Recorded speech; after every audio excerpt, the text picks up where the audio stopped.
კრიტიკული მედიის სისტემური შევიწროება საქართველოში ამ სათაურით აქვეყნებს შეფასებას არასამთავრობო ორგანიზაცია დემოკრატიის კვლევის ინსტიტუტი, რომლის თანახმად ქვეყანაში მაუწყებლების მძიმე მდგომარეობაზე პასუხისმგებელი ოცნების ხელისუფლება. ორგანიზაციის შეფასებით სახელმწიფო კრიტიკული მედიისთვის საგადასახადო ინსტრუმენტს შერჩევითად იყენებს. კომუნიკაციების კომისია შინაარსობრივი კონტროლის დაწესების ტენდენციას ქმნის, პარლამენტი კი რეპრესიულ კანონებს იღებს. დემოკრატიის კვლევის ინსტიტუტი მიიჩნევს, რომ ერთიანობაში ეს ფაქტორები კრიტიკული მედიის როგორც ინსტიტუტის განადგურებას ისახავს მიზნად.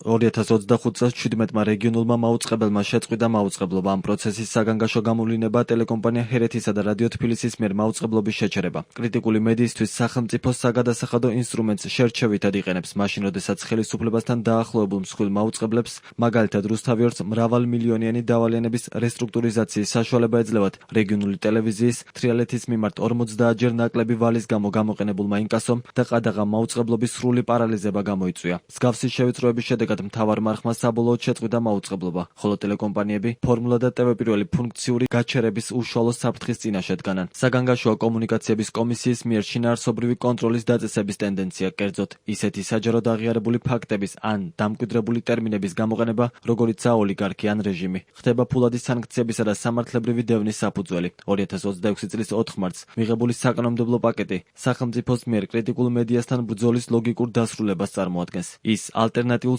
საფინანსო წყაროს საერთაშორისო დაფინანსებას აქცევს სისხლის სამართლებრივ რისკად, რომელსაც კრიტიკული მედია სარეკლამო ბაზრიდან განდევნის შემდეგ გადარჩენისთვის მიმართავდა. აღსანიშნავია, რომ ეკონომიკური ცენზურა სატელევიზიო სივრცით არ შემოიფარგლება. სოციალური მედიის პლატფორმებზე კრიტიკული კონტენტის მონიტორინგი და გამჭვირვალობის კანონის ფარგლებში ონლაინ გამოცემების რეგისტრაციის ვალდებულება ერთობლიობაში ქმნის გარემოს, სადაც თვითცენზურა ინსტიტუციური ზეწოლის ბუნებრივ შედეგად იქცევა. დემოკრატიის კვლევის ინსტიტუტი მოითხოვს შეწყდეს მედიის შინაარსობრივი კონტროლი, შერჩევითი სამართლისა და ინსტიტუციური ნეიტრალიზაციის პროცესი, რომელიც საქართველოს ევროპულ ვალდებულებებს ეწინააღმდეგება. ორგანიზაცია ასევე მოუწოდებს საერთაშორისო თანამეგობრობასა და შესაბამის ინსტიტუტებს გამოიყენონ ყველა დიპლომატიური და სამართლებრივი ბერკეტი საქართველოში მედია პლურალიზმის, გამოხატვის თავისუფლებისა და სამართლის უზენაესობის სტანდარტების დასაცავად.